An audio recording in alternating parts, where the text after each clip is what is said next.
జగిత్యాల నిజామాబాద్ జిల్లాలో ఆందోళన బాట పట్టారు పసుపు రైతులు. పసుపు పంటకు మద్దతు ధర ఇవ్వాలని, మార్కెట్లో దళారీ వ్యవస్థను నిర్మూలించాలని డిమాండ్ చేస్తూ నిరసన చేపట్టారు. ఇక దళారుల సిండికేట్ అయ్యి ధర తగ్గిస్తున్నారని ఆరోపించారు. రైతుల ఆందోళనపై ప్రభుత్వానికి నివేదిక ఇస్తామని తెలిపారు రాష్ట్ర సహకార union limited chairman Manala Mohan Reddy.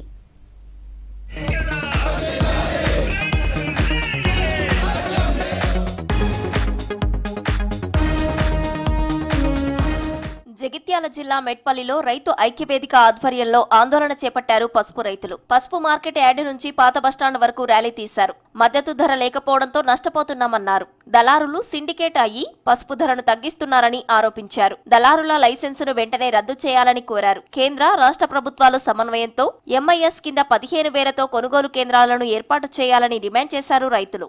రైతాంగం పూర్తిగా సంఘటితంగా పోరాడి ఖచ్చితంగా ఎంఎస్పీ పసుపుకు వరికి మొక్కజొన్నకు ఏ రకమైన ఎంఎస్పీ ఉందో పసుపు కూడా ఎంఎస్పీ పెట్టాలా, 15,000 తగ్గకుండా మద్దతు ధర పెట్టి కొనుగోలు చేయాలని చెప్పేసి ఈ రకంగా మేము ధర్నా చేస్తూ ఉన్నాం.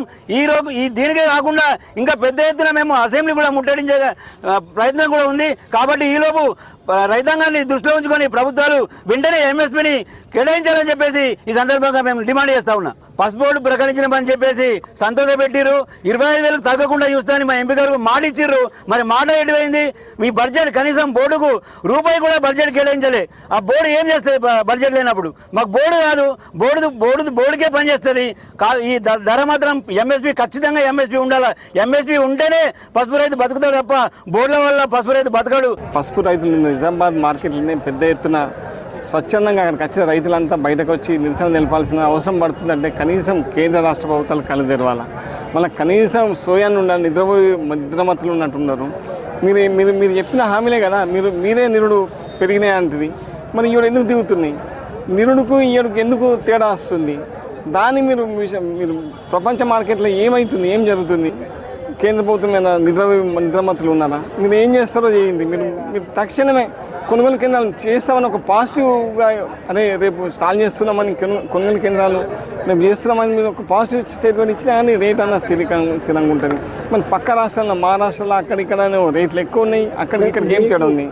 నిజామాబాద్ వ్యవసాయ మార్కెట్లో పసుపు రైతులు రెండో రోజు ఆందోళనకు దిగారు. అధికారులు నిర్ధారించిన ధరకు పసుపు కొనుగోలు చేసేందుకు వ్యాపారులు ముందుకు రావడం లేదన్నారు. వ్యాపారులు సిండికేట్ గా మారి 9,500 కంటే తక్కువ రేటు ఇస్తున్నారని మండిపడ్డారు రైతులు. వచ్చిన వాళ్ళు లేరు, కొన్నోళ్ళు లేరు, ఖరీదు చేసిన వాళ్ళు లేరు. దాన్ని బాగున్నాయని చెప్పేసి తక్కువ కొనుక్కుంటున్నారు. పసుపు కనీసం 12,000-15,000 కొనాలా. పోయినసారి 14,000 కొన్నారు. అసలు ఇప్పుడు 10,000 సుఖ తీసుకుంటలేరు. మంచి పసుపు మంచిది కొంటుండ్రు. 100 కుప్పలు తెచ్చినాం అనుకో, 10 కుప్పలు కొంటుండ్రు, 90 కుప్పలు ఇడిసపెడుతుంది. అన్ని కొంటేనే కరెక్ట్. రైతులు చిన్నోడు పెద్దోడు అన్ని కలిసేస్తాడు. ఒకటి కొని ఒకటి ఇడిసపెడితే ఎట్లుంటది? కరెక్ట్ కాదు కదా. దాని గురించి నిన్న ఇది చేసిండ్రు, కావాలనే చేస్తుండ్రు. మరి ఎందుకంటే అత్తున్నారు, వాటి చూస్తున్నారు, పోతున్నారు. ప్రాబ్లం అయితే ఏం లేదు.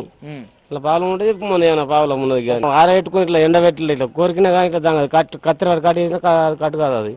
అట్లున్నది కొంటలేడు. ఎందుకోసం కొంటలేరు? మరి ఇంత ఇబ్బంది అవుతుంది. కూడుకు కుమ్ముకు దోమల వండు ఇక్కడ ఇన్నే అనుకున్నా. పసుపు కొనాలా? ఎట్లా ఎన్ని రోజులు దాకా ఉండాలి?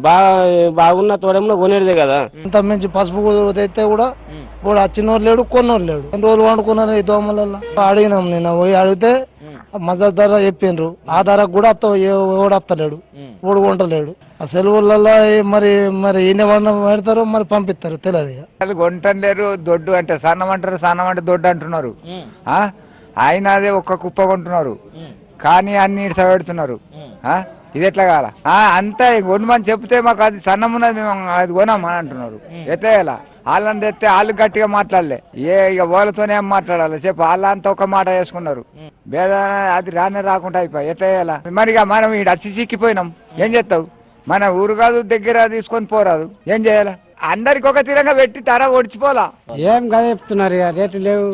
పచ్చిది అంటే ఎండిదంటే పచ్చిది అంటున్నారు. అదే మంచిగా అంటారు మరి అమ్మాలు. పసుపు రైతుల ఆందోళనపై ప్రభుత్వానికి నివేదిక ఇస్తామన్నారు రాష్ట్ర సహకార union limited chairman Manala Mohan Reddy. రైతుల ఆందోళనలు ప్రభుత్వం దృష్టికి తీసుకెళ్లామని, ధరల పతనంపై కేంద్రం కుట్ర ఉందా అనే కోణంలో సర్కారు ఆలోచన చేస్తుందని చెప్పారు. రైతుల ఆందోళనలను ఎంపీ అరవింద్ నిర్లక్ష్యం చేస్తున్నారని విమర్శించారు మానాల. ఇబ్బంది పడ్డటువంటి రైతులు రోడ్డెక్కినటువంటి పరిస్థితిని మేము కాంగ్రెస్ పార్టీ ప్రభుత్వంగా ఖచ్చితంగా వాళ్ళ ఒక ఆవేదనను గుర్తించింది. అందులో భాగంగానే మా జిల్లాకు సంబంధించినటువంటి సీనియర్ నాయకులు సుదర్శన్ రెడ్డి గారు, మహేష్ కుమార్ గౌడ్ గారు, షబ్బీర్ అలీ గారు, భూపతి రెడ్డి గారు వీళ్ళంతా కూడా ముఖ్యమంత్రికి విన్నవించడంతో ఈరోజు అగ్రికల్చర్ డైరెక్టర్ అసలు ఏం జరుగుతుందో తెలుసుకోమంటే ఈరోజు అగ్రికల్చర్ డైరెక్టర్ను మార్కెట్కి పంపించినటువంటి పరిస్థితి. అంతేకాకుండా ఈ సమస్య పైన నిన్న వెంటనే స్పందించడానికి జేసీ గారిని కలెక్టర్ గారు పంపించి రైతుల యొక్క ఆవేదనను విని వెంటనే వాళ్ళకు సంబంధించిన కొన్ని సమస్యలపైన స్పందించి కొనుగోలును ప్రారంభించినటువంటి పరిస్థితి.